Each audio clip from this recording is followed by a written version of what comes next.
Ang kwentong ito ay hango sa totoong buhay. Karanasan nito ni Noah, taong 1991, Negros Occidental. Noong mga panahong ito sa lugar ng pinsan ko, sa isang liblib na baryo ng Negros, bali-balita na ang tungkol sa mga aswang na noong unay hindi ko pinaniniwalaan. Pero dahil sa naging karanasan ng pinsan ko at asawa niya, doon ako nagdesisyong pansamantalang manirahan sa kanila hanggang sa mga nakang asawa ng pinsan kong si Julio.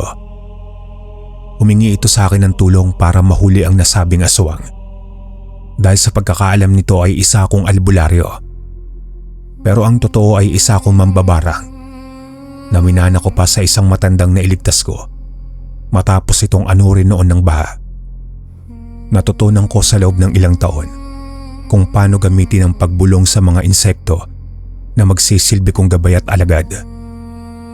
Kung para sa iba masama ang pagiging mambabarang, gusto ko lang ipaalam na sa karanasan kong ito, hindi lahat ng tulad namin ay likas ng ginagamit ang barang para makapaminsala ng ibang tao, lalo na ng mga inosente. Natutunan ko rin kung paano baliktarin ang sumpa ng isang mangkukulam o mambabarang na gumagamit ng itim na mahika. Kung gagamitin man namin ang barang para manakit ng kapwa, inaalam muna namin ng maestro ko kung karapat-dapat bang barangin ng isang taong gustong ipabarang ng nagiging parokyano namin. Pero hindi sa paraan na talagang manganganib ang buhay ng taong yon. Dahil ang kakayahan namin ay nagbibigay lamang ng leksyon sa mga taong gumawa ng mabigat na kasalanan. Pero sa pananatili ko sa baryo nila Julio, hindi ko akalaing sa pagkakataong iyon ay magagamit ko ang kakayahan ko para maghiganti. Isang gabi habang nagpapahinga na ang mag-asawa sa kanilang silid, habang ako ay naiwang nagpapausok sa labas ng kanilang bahay, kapansin-pansin ng pagtahimik ng paligid. Indikasyong may masamang hangin na papalapit. Kaya naman mabilis na akong pumasok at ikinandado ang pinto. Hindi ko ipinaalam sa mag-asawa ang hinala ko, lalo na't malapit na ang kabuwanan ng asawa ni Julio. Nanatili akong nakikiramdam hanggang sa lumipas ang 2 oras.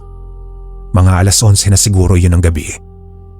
Bigla na lang kumalampag ang bubungan kung nasang banda ang silid ng mag-asawa. Doon pa lang ay may kutob na akong hindi maganda. Kaya hindi ako nagdalawang isip na pasukin ang silid nila Julio at gisingin ito. Kuya Julio, gising. Kailangan natin maganda. Oh, Noah, bakit? May problema ba? Sa tingin ko, kuya, binibisita ulit kayo ng sinasabi mong aswang. Ano? Mabilis ko namang tinakpan ang bibig ni Kuya Julio nang halos magtaas siya ng boses.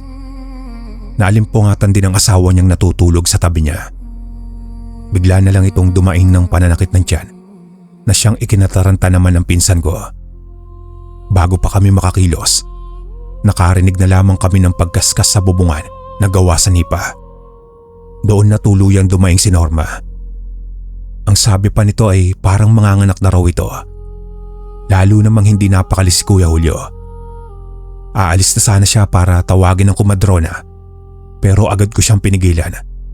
Dahil delikado at hindi kami nakakasiguro na tanging si Norma lang at ang anak nila ang pakay ng aswang.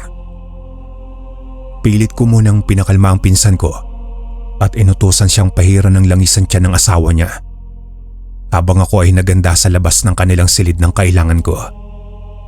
Ibinulong ko sa alaga akong mga pukyutan ng utos ko sa kanila. At habang isinasagawa ko ang ritual noon, unti-unti naming naririnig sa paligid ang ingay ng daang-daang mga bubuyog. Pinalibutan ng mga ito ang nilalang na nasa bubungan. Sa ilang sandaling paghihintay ko, bigla na lang nagpakawala ng kakaibang ungol at daing ang nilalang sa itaas.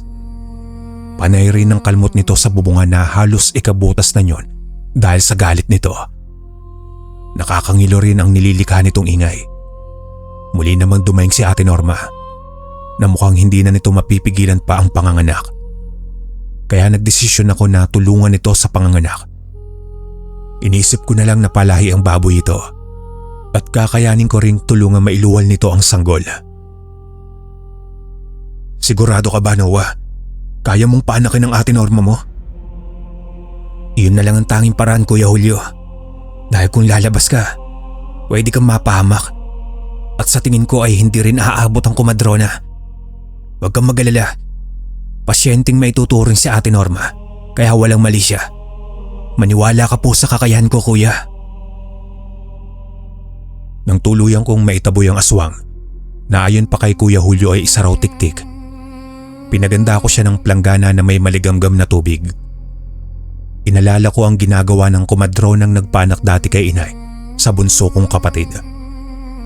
Magkatuwang naman kami ni Kuya Julio habang pinapanak si ate Norma.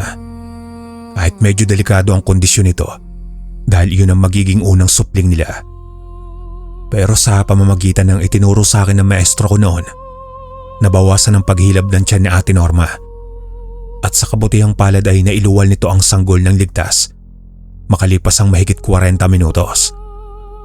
Tumigil din sa pagpaparamdam mga aswang sa tulong ng mga alaga kong pukyutan.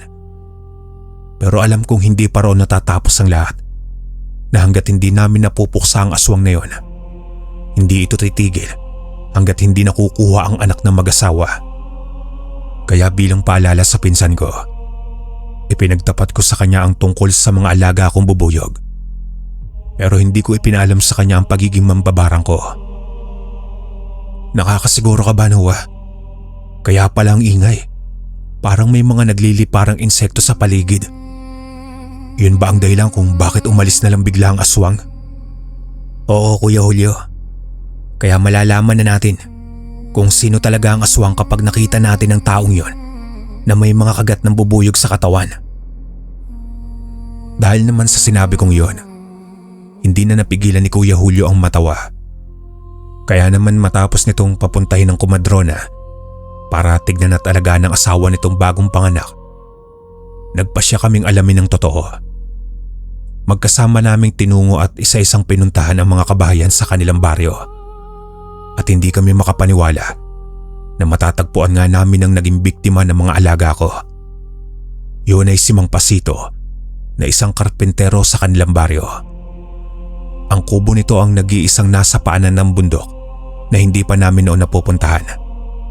Naabutan namin ito na nagsisibak ng kahoy sa gilid ng bahay nito sa ilalim ng puno. Malayo ang bahay nito sa karamihan na para bang sinadyang umiwas sa mga tsismosong mga tao. Higit sa lahat ang bahay nito ay napapalibutan ng punong saging at kawayan na halos hindi na nasisinagan pa ng araw. Doon pa lang ay may kutob na ako na maaaring siya nga ang aswang. Lalo na nang mapansin namin ang mga pantal at tila kagat ng mga insekto sa leeg at braso nitong nakahantad. Nang ibulong ko kay Kuya Julio ang hinala ko, halos hindi pa raw siya makapaniwala. Dahil isa raw si Mang Pasito sa pinakamatulungin sa baryo nila pagdating sa paggawa ng bahay o pag-aayos ng mga sirang gamit na gawa sa kahoy. At para patunayan ang hinala ko, palihim kong tinawag ang ilan sa mga alaga kong bubuyog para magmanman sa paligid. Masusundan kasi ng mga ito ang iniwang bakas na mga kauri nito. Gaya ng kutob ko, halos hindi na umalis pa ang mga bubuyog sa palibot ng kubo ni Mang Pasito. Ang ipinagtataka ko lang noon ay kung bakit mas madalas na huminto at umikot ang mga ito sa loob ng bahay ng matanda, na para bang may kakaibang nararamdaman ng mga alaga ko. Kaya para makasiguro, nagpasya kong manmanan si Mang Pasito sa pagsapit ng dilim. At gaya ng pasya ni Kuya Julio, kailangan daw muna naming kumalap ng ebidensya na magpapatunay ng totoo. Kaya para mahuli ito sa akto at para hindi maginala ang matanda sa pagparaon namin, nagsinungaling ang pinsan ko na magpapaayos ng kuna para sa bagong silang niyang anak. Pareho rin naming kinikilatis ang bawat kilos at reaksyon ni Mang Pasito, na mukhang ikinatuwa naman ito nang malamang kailangan namin ng serbisyo niya. Nangako itong pupunta kila Kuya Julio para sa pagsusukat ng kailangan nitong materyales. Pero nangangamba ang pinsan ko sa pwedeng mangyari. Kaya nangako ko sa kanya na hindi mapapaano ang mag-ina niya hanggat naroroon ako. Nang sumapit ang dapit hapon, dumating nga si Mang Pasito. Ipinaganda pa ito ni Kuya Julio ng merienda. Yun bang tinapay na may 3 bawang na pinares sa kape? Pero nang tumikim ang matanda ay wala naman itong naging reaksyon. Nagsabi pa nga ito na paborito raw niya iyon. Kaya pareho kami nagtaka ni Kuya Julio. Hanggang sa umuwi si Mang Pasito na hindi sumisilip sa loob ng bahay. Pero hindi namin inaasahan ng gumabi na. Muling nagparamdam ang tiktik. Sa tunog pa lang na nililikha nito, nasisiguro na naming nasa paligid lamang ito. Kaya bago pa ito tuluyang dumapo sa bubungan ng bahay, nakahanda na ang lambat na dadakip dito na nakatali sa puno ng santol na tumatakip sa kalahati ng bahay nila Kuya Julio. At sa maling paghapak nito, mabilis na pumulupot dito ang lambat dahil narinig na lang namin ang malakas na kalampag sa bubungan at pagkabali ng maliliit na sanga ng puno. Gamit ang flashlight ay naabutan namin ang aswang na nagpupumiglas sa loob ng lambat. Nahuli na natin ang aswang. Ano nang gagawin natin ngayon sa kanya, Noah? Paano kung makawala iyan at gumanti? Kailangan muna natin makasiguro sa pagkatao ng aswang na yan, Kuya Julio. Ibinaba namin noon ang lambat at doon namin nadiskubre na isa palang babae ang aswang na may kulubot na balat at puting buhok. Umaalingaso rin ang kakaibang amoy nito at hindi napigilan ni Kuya Julio ang mapatras dahil sa nanlilisik nitong mga mata at mahabang pangil. Doon namin napatunayan na hindi si Mang Pasito ang aswang. Dahil gaya nito ay napansin ko rin sa balat ng aswang na nahuli namin ang ilang tanda na iniwan ng mga alaga kong bubuyog na nagsasabing ito nga ang aswang na naging dahilan ng panganganak ni Ate Norma nang wala sa oras. At mali ang hinala namin kay Mang Pasito. Pero bago pa namin maparusahan ng tiktik, biglang dumating si Mang Pasito na humahangos. Ikinabigla namin ang inamin nito.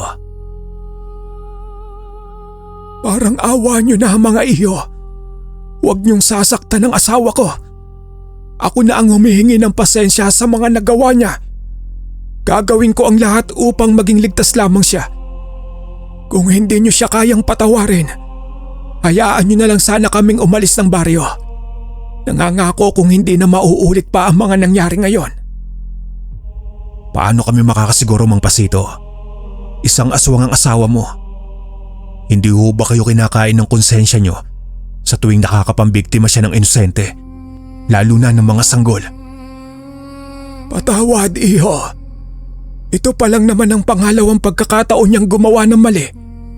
10 taon na rin ang nakaraan nang tumikim siya ng tao. Pero kung hindi niya iyong gagawin, manghihina at mamamatay ang asawa ko.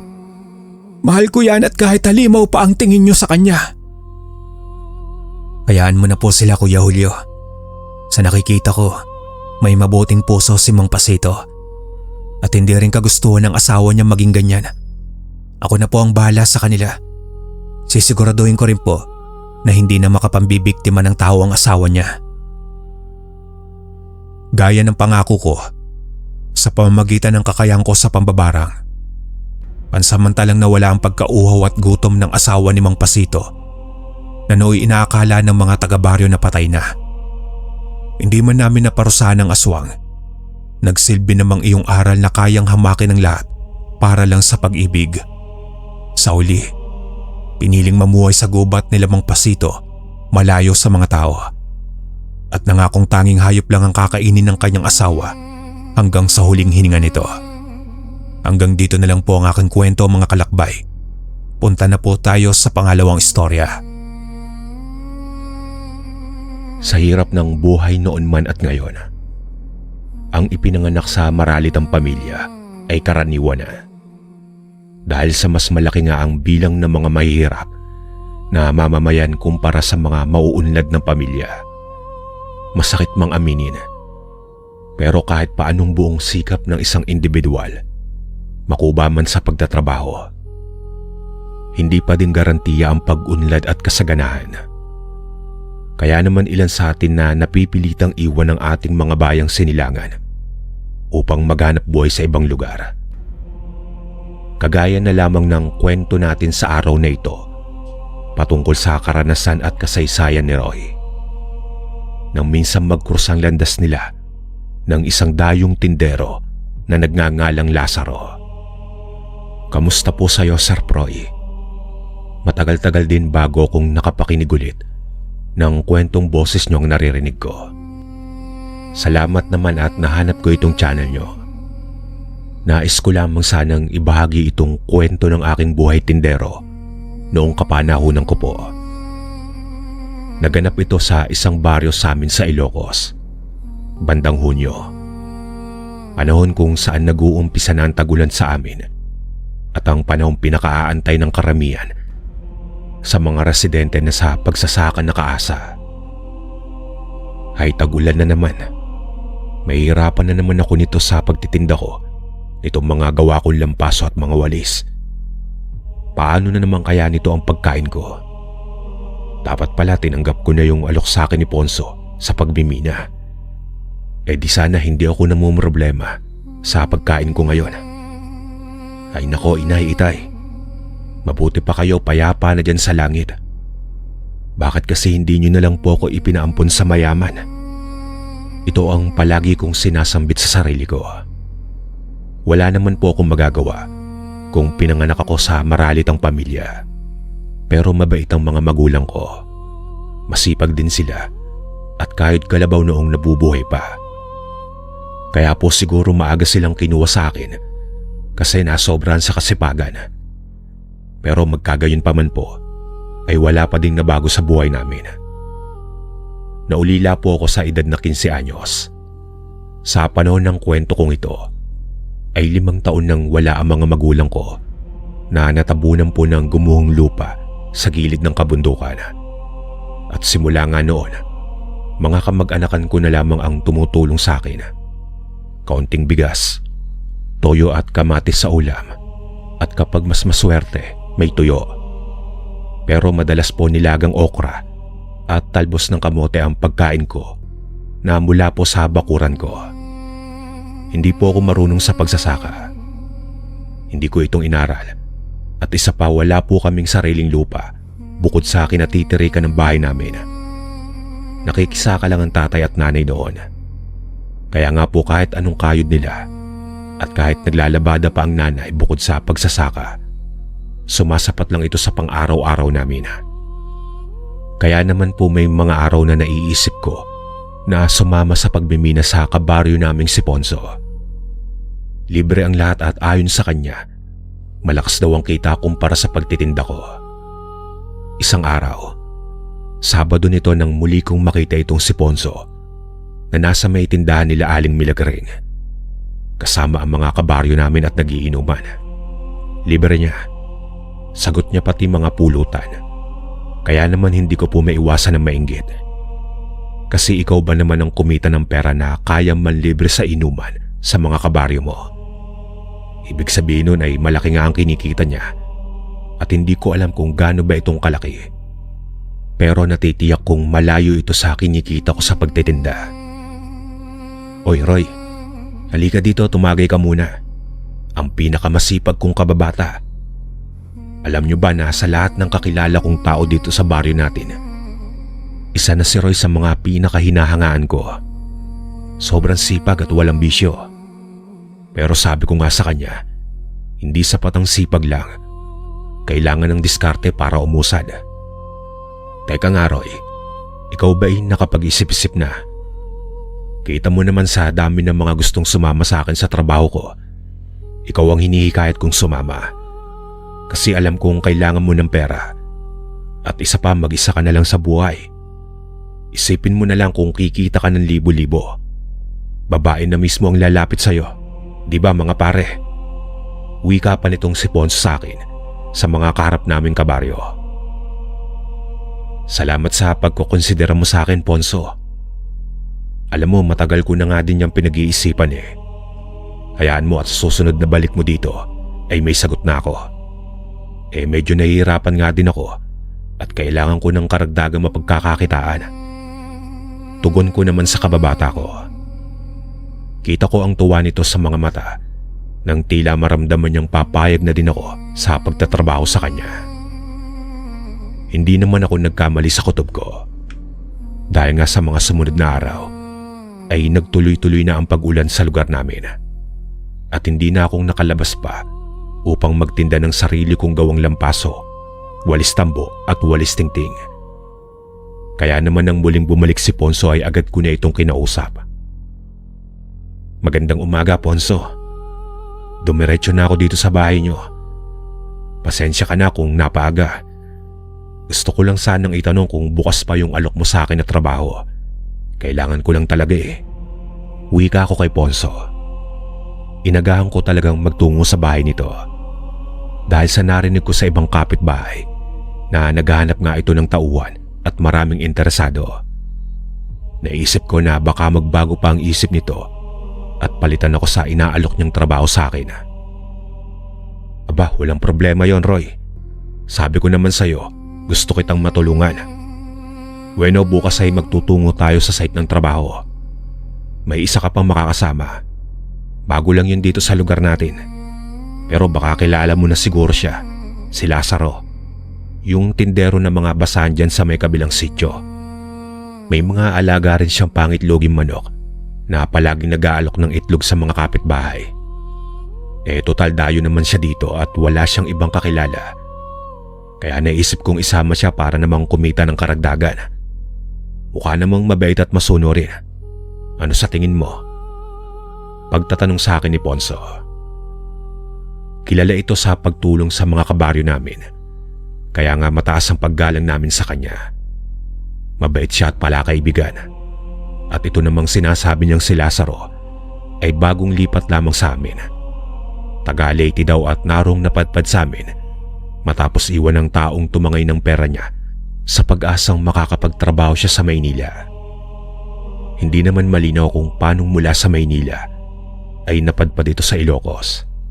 Pero ang pinakatanyag na kwento tungkol sa kanya ay tinulungan daw nito si Tata Fernan noong salakay ng mga masasamang loob ang sasakyan nito habang binabaybayang daan pa uwi sa baryo namin isang maulang gabi. Wala daw nagawa yung mga masasamang loob at panay nabugbog nitong si Lazaro. Kaya naman daw tinulungan ito ni Tata Fernan at hinayaang tumira sa lupa kapalit ng pagtatrabaho dito. Ang alam ko nga ay nagbebenta ito ng mga itlog sa baryo. Pero may mga chismis din na pinagnanakawan nito ang matanda sa mga tanim na nyog at ibinebenta ng walang pahintulot mula kay Tata Fernan. Alam nyo na po mga kuro-kuro ng mga chismosang kapitbahay.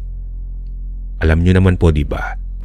Sabi ng matatanda, kahit anong buti mo, palaging may isang tao na masama ka sa kanilang kwento. Pero para sa akin ay ayos lang naman itong si Lazaro. Tahimik, tipid makipag-usap, at palaging abala sa kanyang kakaunting manok na inaalagaan. Kasama rin ni Lazaro ang ilan sa mga trabahador ni Tata Fernan.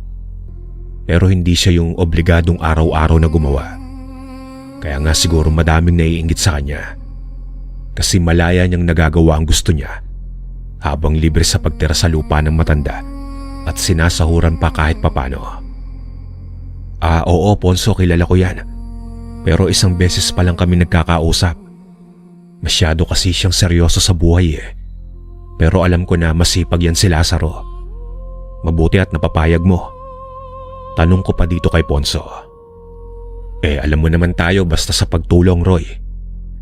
Isa pa ay pinakiusap siya sa akin nila Kulas. Mukhang may hindi silang pagkakasundo sa trabaho. Kaya nga kaysa mapag-initan siya ng mga katrabaho niya, isinama ko na lang. Hanggang sa lumamig lang ang tensyon sa pagitan nilang mga trabahador. Alam mo naman si Kapitan, ayaw na magulo dito sa baryo natin. Wika pa nitong si Ponso. Kaya naman labis talaga ang paghanga ko dito at pagtitiwala. Kaya naman naganda ako ng mga kagamitan ko. Tila magtatagal kami ng 1 linggo sa pupuntahan at kailangan ko ng sapat na gamit sa mga araw ng pagtatrabaho namin. Papunta pa lamang ay iniisip ko na ang sasahurin ko at kung anong una kong gagawin oras na makauwi ako sa baryo namin. Mabuti naman at maaga tayong nakaalis sa baryo. Teka nga Lazaro, paano nga pala yung mga manok mo? Sinong magbabantay sa kanila? Ayos lang bang maiwan ng mga yon? Tanong nitong si Ponso kay Lazaro na tila nag-aalala sa maliit na kabuhayan nitong si Lazaro. Ayos lang, Ponso. Inihabilin ko na kay Annalisa. Total alam niya naman kung paanong alagaan ng mga manok ko. Siya nga pala, Ponso. Maraming salamat sa trabahong ito. Medyo hindi na din talaga ako makahinga doon dahil sa araw-araw na pinag-iinitan ako ng mga kasamaan ko. Umpisa nung makita nilang binigyan ako ng bagong damit at sapatos ni Tata Fernan. Hindi ko naman gusto yon at hindi ko hiningi. Kusang ibinigay sa akin pero meron yata talaga na mga taong hindi nagiging masaya kapag napapabuti ang kapwa nila. Batid ko naman ang mga winika ni Lazaro at alam kong mahirap ito para sa kanya na mag-isa lamang at walang kakamping kamag-anak.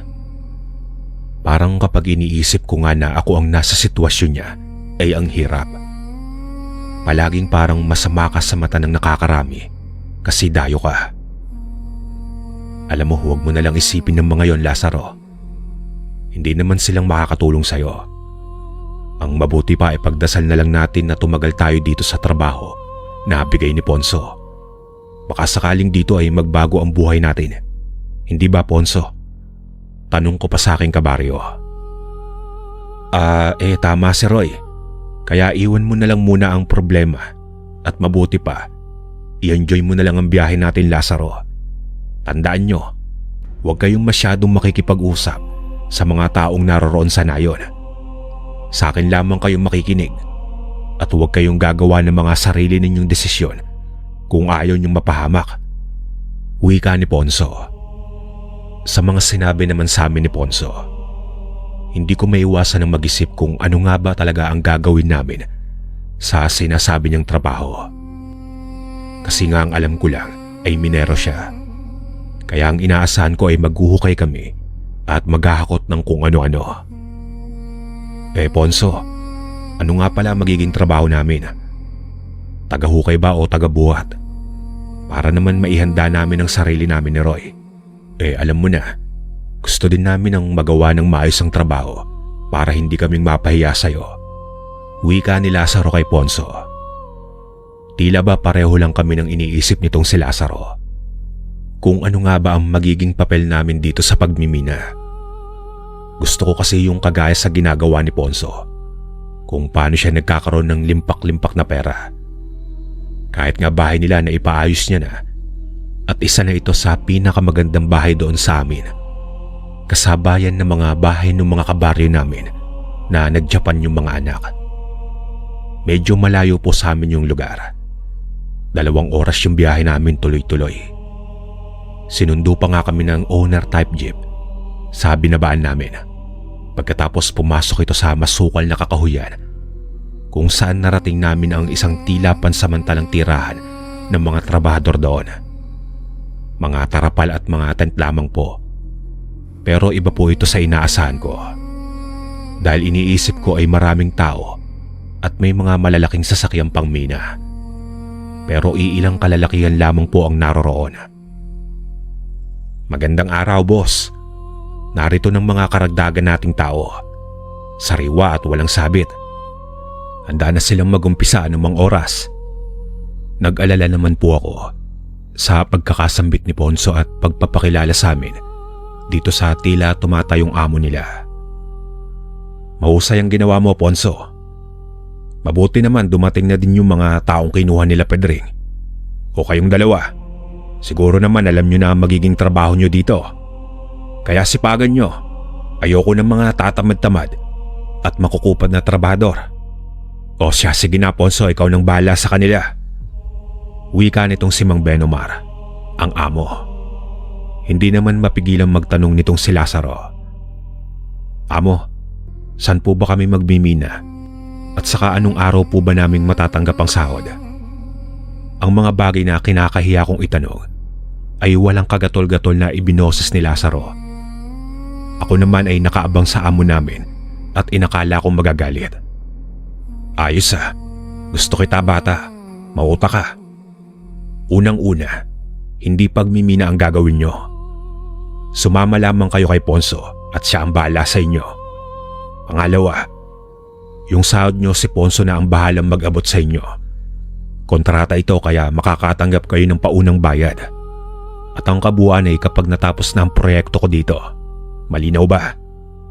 Galingan nyo at kapag nagustuhan ko ang trabaho nyo, baka kunin ko uli kayo sa susunod kong proyekto sa kabilang probinsya. Natuwa naman po ko sa mga narinig ko sa aming amo. Kontratahan at kapag maayos ang trabaho, maaaring magtuloy-tuloy ito. At baka kung mas pagbutihan ko, maging kagaya ko ni Ponso na parang kamay ni amo. Maraming salamat talaga dito, Ponso. Hayaan mo at masusuklian ko din ang kabutihan mo at ang pagtulong sa akin. Mukhang mabait ang amo natin, no? Tugon ko dito. Labis ang tuwa ko ng Sir Proy. Hindi ko kasi inaasahan na magkakaroon ako ng trabaho gayong elementarya lamang ang inabot ko at hanggang grade 5 lamang. Mahirap sa katulad ko ang makapasok ng regular na trabaho o mga trabaho maliban sa pagtitinda at paglilinis ng mga bubong ng bahay ng mga kabaryo namin. Oo nga, Ponso, salamat sa iyo. Hindi ka namin bibiguin. Segunda naman ni Lazaro. Wala yon. Kayo nga ang nakatulong sa amin at kulang talaga kami sa tao. Mamaya makikilala nyo ang makakasama nyo. Mga bagong tauhan din. Pero bukas na kayo mag-uumpisa. Kung mapapansin nyo naman walang gawa ngayon. Araw ng pahinga kasi. Dito kayong dalawa sa kubol na to. Kayo nang bahalang dumiskarte kung paano kayo makakahiga. Bukas ay babalikan ko kayo dito. Kaya mamayang gabi matulog kayo ng maayos. Kailangan nyo ng lakas para sa kinabukasan. Mahabang paliwanag sa amin ni Ponso. At matapos nga ito ay iniwan na kaming dalawa nitong si Ponso. Nagtuloy ito sa malaking tolda kung saan naroon din si Mang Benomar. Sa palagay ko ay may mga mahalaga silang pag-uusapan. Medyo payak ang kubol na tutulugan namin. Bukas ang paligid nito at tanging bubong lamang ang naroroon. Kaya naman agad akong naghanap ng mga kahoy na maaaring iharang para naman kahit papano ay mabangga ang malamig na hangin. Total damuhan naman ito, kaya maaari nang ilatag ko yung baong kong pansapin at gawing unan yung bag ko. Pero itong si Lazaro ay mabilis na kumilos gamit ang kanyang itak. Nanguha ito ng mga malalaking dahon. Pinainitan sa apoy na naroroon sa gitna ng lugar. At pagkatapos inilatag sa damuhan, sa gilid lang ng tutulugan namin. At kasunod nga ay nanguha ng mga kawayan. Teka, Lazaro, di pa natin alam kung pwede ba tayong magputol ng mga puno at kawayan dito. Baka mapagalitan tayo. At saka magtabi-tabi ka po. Baka mamaya may mahawi ka dyan at hindi natin nakikita sa maing ka pa. Saway ko dito. Kasi nga po hindi namin alam kung pwede o bawal ba ang magputol ng mga puno doon. At saka mapaniwalain kasi ako sa mga engkanto at mga kakaibang nilalang. Simula kasi bata ko, hindi akong dinala sa ospital at panay albularyo lang ang tumitingin sa akin. Huwag ka nang mag-alala, Roy. Nagpaalam naman ako para sa mga dahon at kawayan. Kaya huwag ka nang matakot. Mababait ang mga taga rito. Wala kang dapat na alalahanin sa ngayon. At saka sa tingin ko hindi magandang mahiga ka sa damuhan. Maraming ahasang nananahan dito ayon sa mga nakausap ko. Hindi ko maunawaan si Lazaro kung sino ba ang mga tinutukoy niya. Pero tinulungan ko na lamang siya sa paggawa ng higaan namin gamit lamang ang mga kawayan, baging na panali at mga dahon. Pati mga kawayan ay pinainitan namin para mawala yung kati. Isa sa mga tauhan na naroroon ay medyo matanda na at mukhang matagal ng katrabaho nila Ponso ang lumapit sa amin. Ayon pa dito na mabuti daw at nakakuha kami ng kawayan. Madalas daw kasi na kapag susubukan nilang manguha ay naglalaglagan ng mga makakamandag na ahas. Minsan naman mga antik. Kaya naman hindi na nilang sinayang pa ang oras nila para sa pagkuha nito. At pawang mga tulugang mula sa bayan ang gamit nila. Di umano ay 2 buwan na silang naroroon sa kagubatan. Pero hindi pa rin po malinaw sa akin kung saan yung lugar na pagtatrabahuan namin. Mabilis namang lumipas ang maghapon. Natapos na namin ni Lazaro ang magiging tulugan namin. Maayos, malapad, at higit sa lahat nakaangat sa lupa. Sa tanang buhay ko po kasi, ay hindi pa akong nakakita ng ahas sa personal at ayokong makakita. Ang alam ko sa kanila lahat sila ay makamandag at manunuklaw. Kaya naman labis ang takot ko na makaengkwentro nito. Kung hindi lamang para sa pera, ay hindi ako susuong sa gubat. Roy, siya nga pala. Mamaya huwag ka nang gagala pa sa labas. Dito ka lang sa loob ng kubol natin. Ayon sa mga nakausap ko, hindi ligtas ang gubat sa gabi. At maraming nilalang ang gumagala para maghanap ng makakain nila. Itong pagpapaalala ni Lazaro ay iniisip ko kung tungkol ba sa mga mababangis na hayop.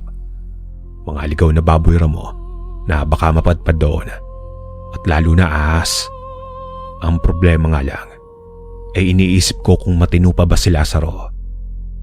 Paano po kasi sa maghapon naming magkasama sa pag-ayos ng tulugan namin ay hindi ko siya nakitang umalis doon o may kinausap man lang na kung sino sa mga katrabaho namin.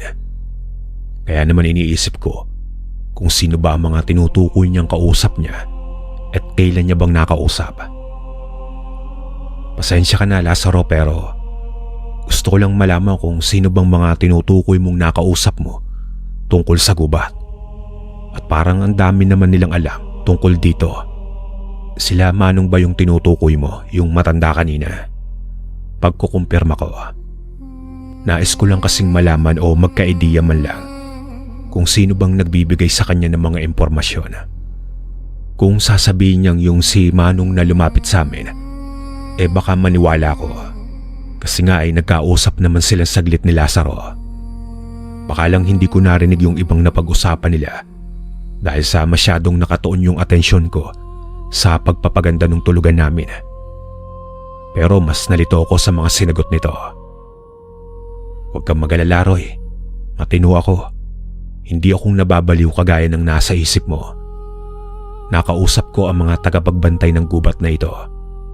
Binalaan niya nga ako na umalis na lamang tayo dito at wala daw magandang maidudulot ang pagtatrabaho natin kila Mang Benomar.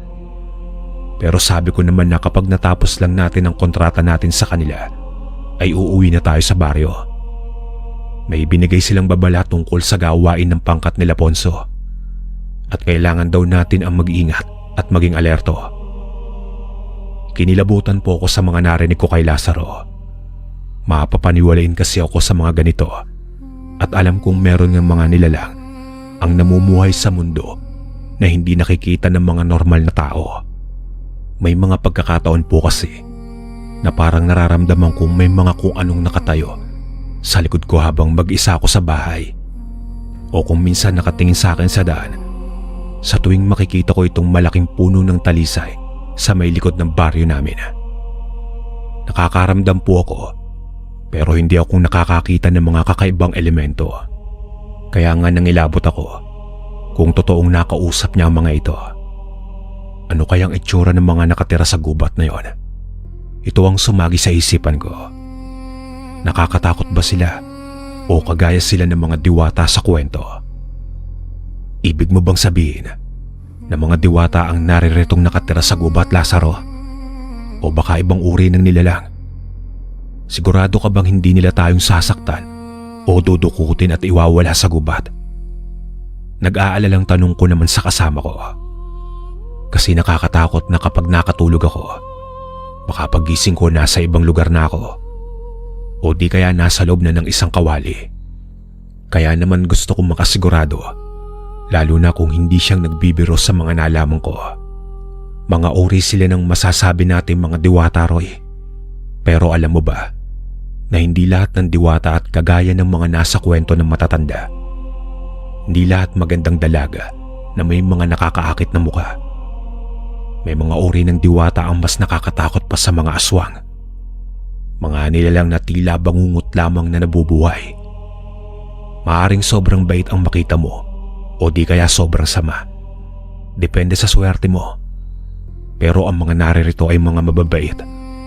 Nasa kabilang ilog pa daw kasi yung mga masasamang diwata. Kaya naman makakaasa kang ayos lang tayo dito, Roy. Kaya sige na, magpahinga ka na. Baka maaga tayong puntahan ni Ponso bukas. Sambit ni Lazaro. Dahil dito ay bagya naman akong napanatag.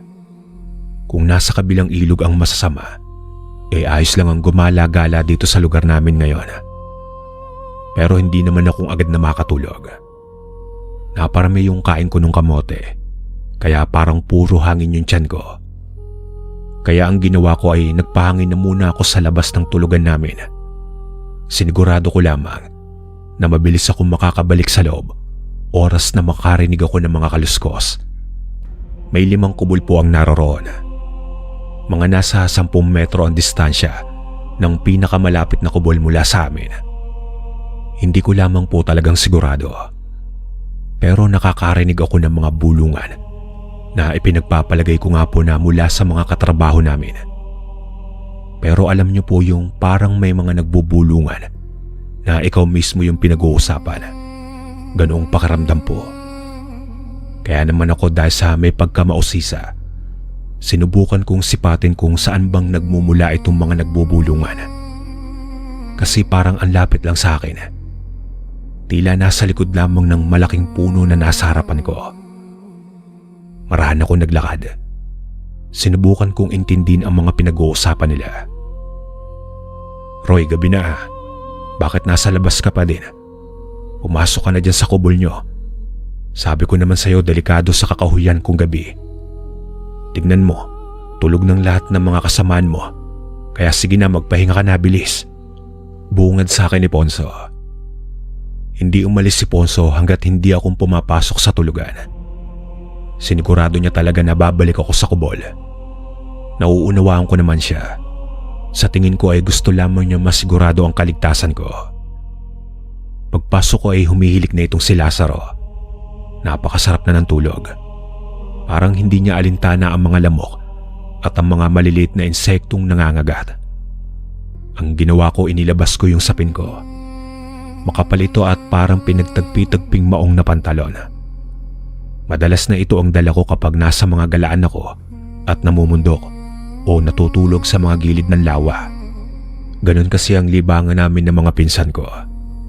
Kaya alam kong hindi ako bibiguin nito kontra sa lamok at lamig. Hanggang sa nakatulog na ako. 5:00 pa lamang nang gisingin kami ni Ponso. Oh, may inihand ng almusal ang tagaluto ni boss. Damihan niyo na ang kain at 3:00 na ang susunod na rasyon. Pagkatapos niya mag-almusal, puntahan niyo ako sa tolda ni amo. Sinunod namin ang utos ni Ponso. Kumain ako ng marami at nagbaon pa nga sa supot.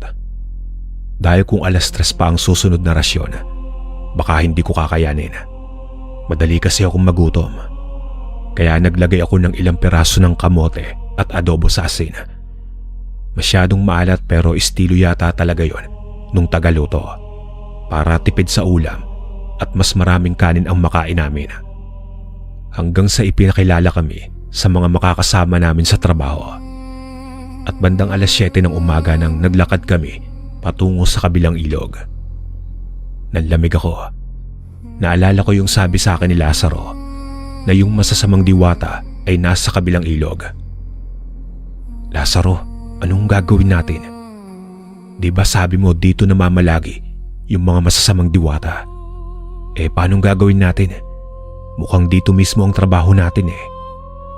Hindi ko din alam, Roy. Tumabi ka na lang sa akin at huwag ka masyadong lalayo.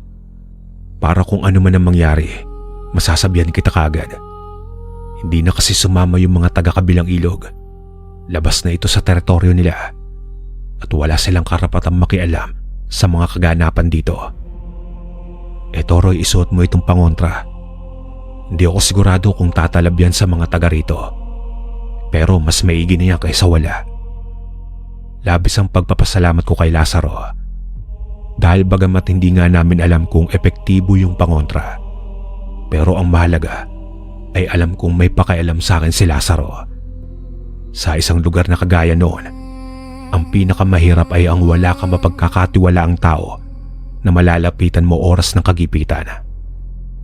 Ponso, maaari bang magtanong kung saan yung lugar na miminahin natin?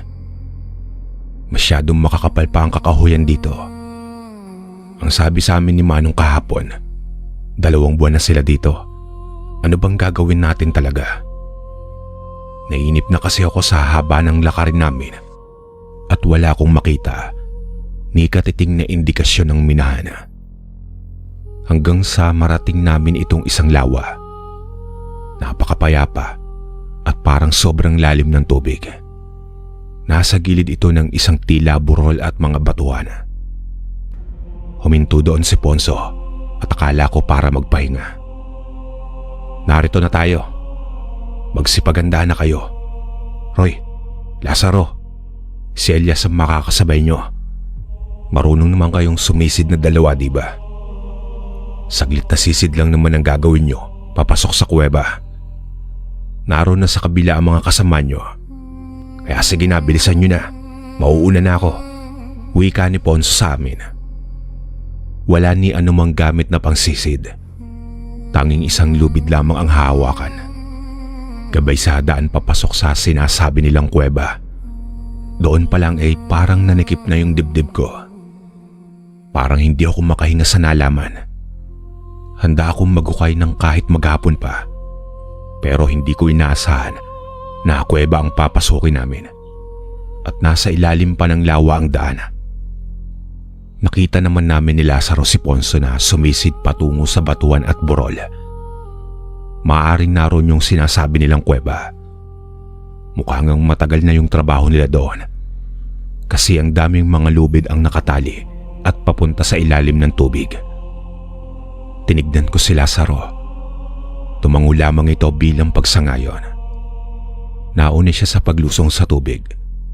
Kasunod ako at sa likod namin si Elias sakaling magkaaberya umano. Sobrang lamig ng tubig at tila dahil sa kaba ko, mas lalong naging malamig ito. Pero naroon na kami. Kung uurong ako, wala akong sasahurin. Mapapahiya pa ako sa mga kaibigan ko at kay Ponso. Kaya naman nilakasan ko na lamang yung loob ko at sumisid na din. Ginamit ko itong lubid bilang puwersa upang mapabilis ang pagsisid ko. Halos napakahabang 1 minuto ang pakiramdam ko sa pagsisid hanggang sa makita ko ang liwanag sa kabilang banda ng batuhan. Naroroon ang mga kasama namin at maging ang mga kagamitan sa paghukay. Pero Sir Proy, doon ay unti-unti nang pumasok sa isipan ko at nauunawaan ko kung ano nga ba ang magiging trabaho namin. Hindi bilang mga minero, kundi mga treasure hunters. Kita ko po kasi yung mga simbolo sa mga batuan ng kuweba. Gawa ng napakaraming ilawan ng naroroon. May idea na ako na tungkol yun sa kayamanan. Pero hindi ko kayang basahin ang mga nakalagay na simbolo. Kanina, tinatanong mo sa akin kung ano nga ba ang magiging trabaho nyo. Wala kayong ibang gagawin, kundi ang maghukay sa lugar na ituturo namin. 3 buwan na namin itong inaral na kuweba. At sa wakas, ay natuntun na namin ang eksaktong lugar kung saan itinago ng mga Hapon ang kanilang kayamanan.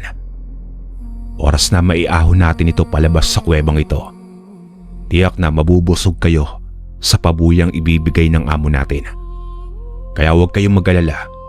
Maraming beses na namin ginawa ang ganito at bawat proyekto ni Among Benomar ay palaging tagumpay. Sipagan nyo dito at mas malaki ang susunod na proyekto. Mas marami kayong kikitain. Talo nyo pa ang galing Saudi dito. Roy, Lazaro, galingan nyo. Sumunod lamang kayo kay Elias. Siya ang bahala sa inyo. Huwag kayong masyadong lalayo sa lubid at maraming liko sa loob. Mahirap pang mawala sa loob ng kuwebang yan. Baka hindi na kayo makalabas pa. Mahabang paliwanag ni Ponso. Hindi nagbibiro si Ponso. Malawak ang kuweba. Ang mga ilawan nito ay nasa bukana at mangilan-ngilan na lamang papasok. Tuyo naman ang loob ng kuweba. Hanggang sa bukana lang naman ang tubig. Kaya hindi masyadong nakakatakot bukod sa bahagyang madilim. Muugong pa ang hangin na akala mo'y sumisipol. Mukhang napasubo tayo sa trabahong ito ah. Iba ang pakiramdam ko, Roy. Yung pangontra, wag mong aalisin sa bulsa mo. Iba ang kutob ko sa kuwebang ito. May mga nakatira dito at sana naman wag natin magambala. Wika sa akin ni Lazaro. Parang gusto ko na lamang umurong sa trabaho at bumalik sa pagtitinda ng mga lampaso at walis. Sambit ko sa pag-aalala ko. Ito namang si Lazaro ay sumagot naman at mas maigi pa nga raw ang pagtitinda niya ng mga basahan at itlog. Iba daw kasi ang nararamdaman niya at parang napakaraming mata ang nakatingin sa amin ng mga sandaling ito. Nasa mag-iisang oras kaming naglakad sa loob. Tahimik at halos pabulong na lang ang pag-uusap. May mga biglaan kasing mga pagkaluskos na agad na umaagaw ng atensyon namin. Hanggang sa unti-unting nagliwanag ang paligid. Naroon na sila Ponso at sa itaas makikita mo ang liwanag mula sa labas ng kuweba. Pero sobrang taas po nito at imposibleng doon kaming dumaan. Tiyak na kamatayan kapag nahulog ka. Dito ang hangganan ng mga simbolo at ayon dito sa nasa bato, itong triangulong tipak ng bato ang kailangan nating dalawin. Kaya mag-umpisa na kayo. Wika ni Ponso. May sinasabi pa ito sa kung gaanong kalalim daw ang hukay na kailangang gawin ayon sa simbolong nakita nila. Ang alam ko po ay medyo delikado ang ganon. Kasi karamihan sa mga malalaking kayamanang itinago ng Hapon ay may mga nakalagay na patibong. Mga nakakalasong kemikal na biglang kakalat sa hangin oras na mapinsala ang lalagyan ng kayamanan. May mga narinig na kasi akong kwentong kagaya nito. Aksidenteng nasira yung baol nang wala pa yung tinatawag nilang medium. Kaya ayun, patay lahat nung nasa hukay malapit sa baol. Kasabay ang pagsabog ng mga dinamita. Kaya nabaon sa malalim na butas yung mga treasure hunter. Alam ko hindi na yata nakuha pa yung kayamanan kasi delikado ng hukayin dahil sa nagkalat na lason. Isa pa, maraming tao na ang nakaalam at tiyak na gulo oras na hukayin yun. Ito po ang mga nasa isip ko kaya agad kong nilapitan si Lazaro. Lazaro pare, oras na ilang pulgada na lamang ang lalim ng huhukayin. Maaari bang umahon ka? Magpalusot ka na lang ng kahit ano. Kailangan lang natin makasigurado. Sakaling may patibong ang nakabaon dyan, di natin gugustuhin tayo ang unang sumalubong dito. Pagkukumbinsi ko kay Lazaro at nakinig naman ito sa akin. Nagpatuloy po kami sa paghukay. Mga ilang oras din ang inabot. Nang makakita ko ng makinang nakanto, saka ko napansin na halos nasa sinabing sukat na pala kami. Kaya naman agad ako nagdahilan na napilipit ko yung sakong ko at kailangan kong tignan sa taas. Alam ni Lazaro na hudyat na ito kaya sumunod siya para tulungan umano ko. Pag-akyat na pag-akyat pa lamang namin, narinig ko na itong sila Elias na nagtawanan. Tuwang-tuwa kasi naroon na daw yung baol at may mga katabing banga. Dito na nga nagsalita si Ponso at agad na tinignan ng nahukay namin. Kumpirmado, ito nga ang hinahanap natin. Radyohan nyo si Amo sa labas. Sabihin yung nasa atin na ang kahon. Utos ni Ponso sa isa sa mga kasama niya na agad namang umalis upang lumabas sa kuweba. Maingay ang lahat. Sabik sila sa natagpuan. Kahit naman po kami ni Lazaro ay natuwa kasi ibig sabihin kapag nailabas na namin ito ay malaking pera ang makukuha naming gantimpala bukod sa sweldo. Roy, maganda ka, delikado tayo.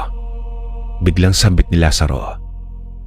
Pero hindi ko halos marinig ito dahil sa mga tawanan ng mga kasama namin. Marami nilang iniangat ang baul at mga banga.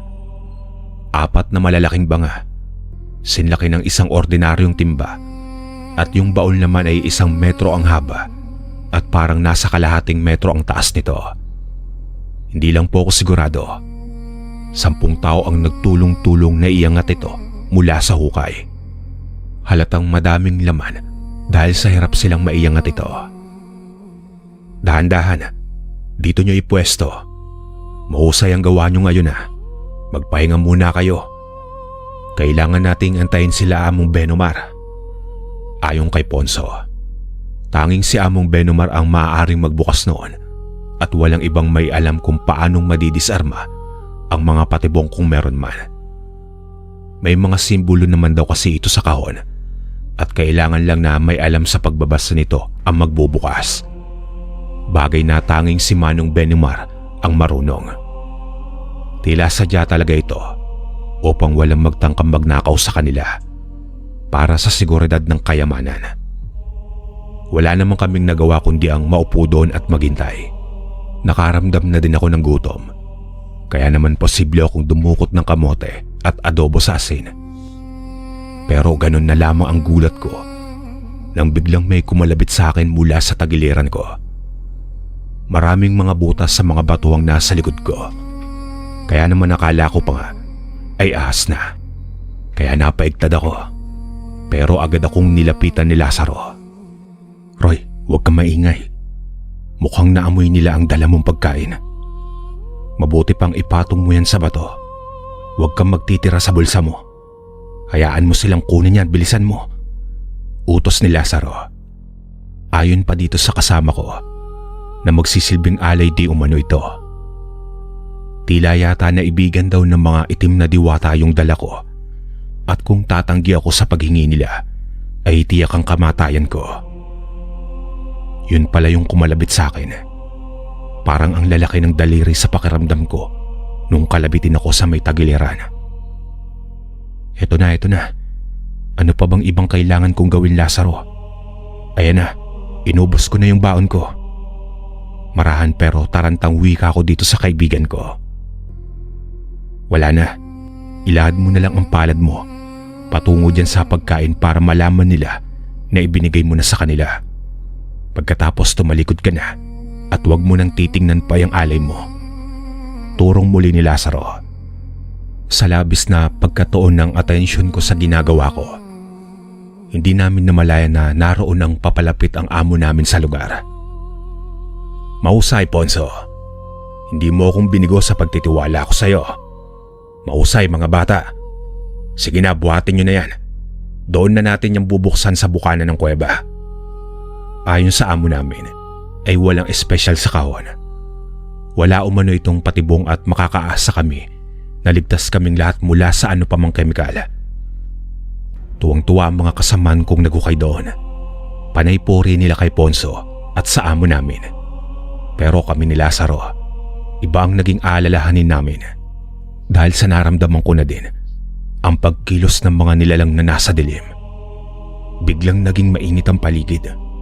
Maalinsangan na mahirap huminga. Nag-umpisa ito nang buhatin yung mga banga at kahon. At sa kung hindi ako nagkakamali, maaaring umulan sa labas dahil sa may mga dumadaloy na tubig na nasa gilid ng kuweba. "Bilisan nyo ang magbuhat niyan. Papalubog na ang araw at kailangan mailabas na yan sa kuwebang ito. Madali kayo." Utos ni Ponso. Kita ko pa ang pagmamadali ni Ponso at ni Among Benomar. Ni hindi na nga nila nililingon yung baol at ang mga banga. Pero kalaunan naman ay narating na namin yung bukana. Doon ay may nakaabang ng 8 tauhan si Among Benomar. May mga nakahandang sasakyan na hihila sa baol palabas ng kuweba. Talagang planado nilang lahat doon. Pero ang hindi namin inaasahan ay ang mga sumunod na nangyari. "Maraming salamat sa serbisyo nyo, mga bata. Ponso, ibigay mo na ang pabuya nila." Wika ng amo namin. Dito ay kinabahan ako dahil sa alanganin ng tiyempo. Bakit kung kailang sisisid na kaming papatawid sa kuweba ay doon pang ibibigay ang mga pabuya? Maging ang ibang kasama namin ay napatras at natahimik. "Areglado, amo.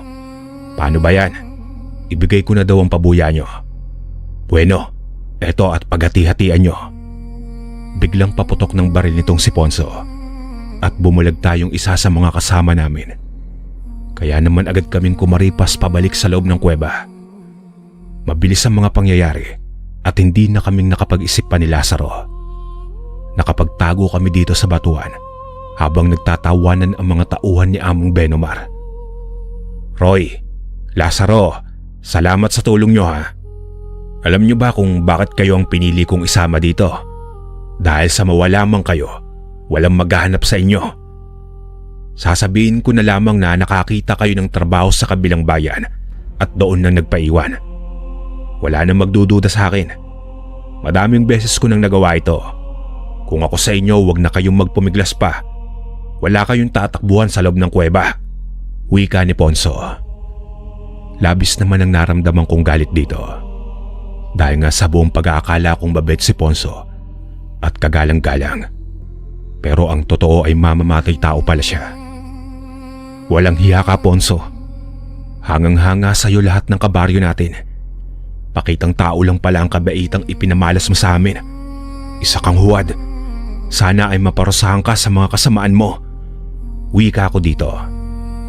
At sino naman magpaparusa sa akin, Aber? Alam mo kung naniniwala ka pa sa Diyos mo, magdasal ka na.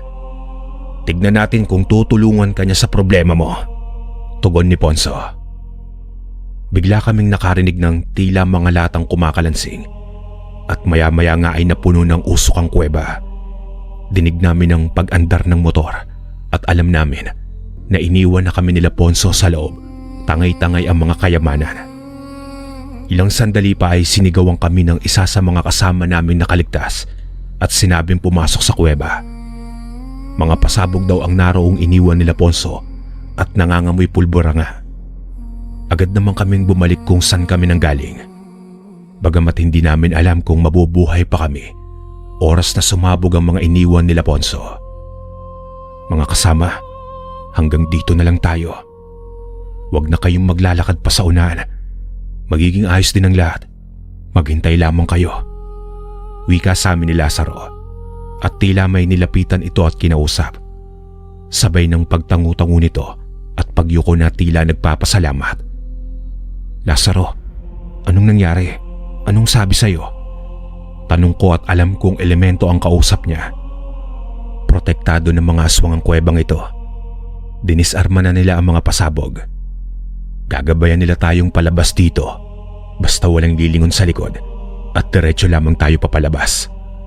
May mga hahawak sa atin sa bukana at oras na maramdaman nyo ito, huwag nyong labanan at pumikit lang kayo. Hayaan nyong akayin kayo. Sila ang tutulong sa ating makalabas nang hindi nakikita ng pangkat nila Ponso. Kung papakinggan ay parang ang hirap mong paniwalaan. Paano pala kung dalhin kami nito ng mga nilalang sa kuta nila at pagpiestahan, diba? Maging ang mga kasama namin ay ganun din ang saloobin. Pero ginarantiyan ni Lazaro na maililigtas daw kami. Tila ba agad na dininig ng Diyos yung mga paghingi ko ng tulong sa kanya. Bagamat sa ibang kaparaanan, pero tulong pa din ang dumating. Nakita nilang nauna ko at pinilit kong kumbinsin sila na ayos lang lahat at magtiwala sa mga sinabi ni Lazaro. Sumunod din sa akin itong mga katrabaho namin. Maging si Lazaro ay nasa gilid ko.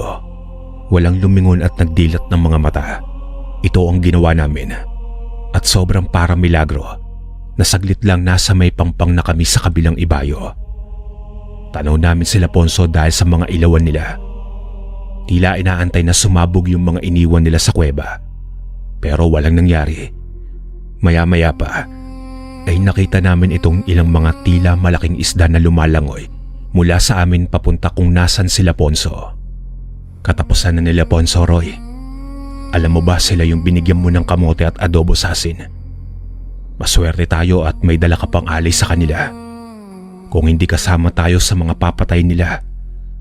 Wika ni Lazaro. Dahil ilang saglit lang po ay nagkaputukan na sa kabilang ibayo ng lawa. May mga sigawan at pagiyak. Kita po namin ang pagsalakay ng mga aswang sa kanila. Lalo na itong sila Ponso at Among Benomar. Kinaladkad sila pa ilalim sa lawa. Kasama ang mga kayamanang kinuha nila. Wala pong nakatakas at lahat ng mga nagtangkang patayin kami ay kasamang tinangay ng mga aswang pabalik sa kuweba. Sinubukan pa naming puntahan yung pangpang at umaasa kaming may mga nalaglag na kayamanan pero ni isa po walang bakas. Walang naiwang kundi ang mga dugo ng kawatang grupo ni Ponso. Bumalik kami sa kampo at agad na kinuha yung mga gamit namin. Itong si Lazaro naman ay nagtungo sa tolda ni Among Benomar at nagawang makuha ang mga pera at alahas ng ganid naming amo. Maraming mga mahalagang bagay ang mapapakinabangan namin. Gamitin na natin yung sasakyan kung merong marunong sa inyo magmaneho. Ito ang susi. Samahan niyo ako at paghatian natin sa bayan ang mga nakuha nating pera at mga alas na ito. Nararapat lang na makuha natin ang kabayaran sa pagtatrabaho natin. Natuwa ang lahat at mabuti dalawa sa kasama namin ang marunong magpaandar ng sasakyan. Hindi perpekto ang pagmamaneho, pero ang mahalaga na paandar namin at nakaalis kami sa gubat. Sir Proy, mas malaki sa inaasahan naming pera ang nakuha namin matapos ang 2 araw na pagsisikap naming maibenta lahat ng nakuwang alas at gamit. Hinati namin ito ng pantay sa aming mga kasama at maging doon sa namatay naming katrabaho na binaril ni Ponso. Inihatid namin ito sa bahay niya at sa asawa nito na kumpare ng isa pa naming katrabaho. Nagtagal pa kami ng 2 oras sa baryo nitong mga katrabaho namin kasi hindi matigil ang pagpapasalamat nila na nakaligtas sila sa tiyak na kamatayan dahil sa kakaibang kakayahan ni Lazaro. Hindi po albularyo itong kaibigan ko, hindi din antingero, pero malakas ang kanyang espiritual na kakayahan at bibihira umano ang kagaya niyang kayang makipag-usap ng pantay sa mga engkanto at sa iba pang mga nilalang. Kahit anong mangyari daw kasi, makakaligtas talaga siya doon, pero siya lang mag-isa.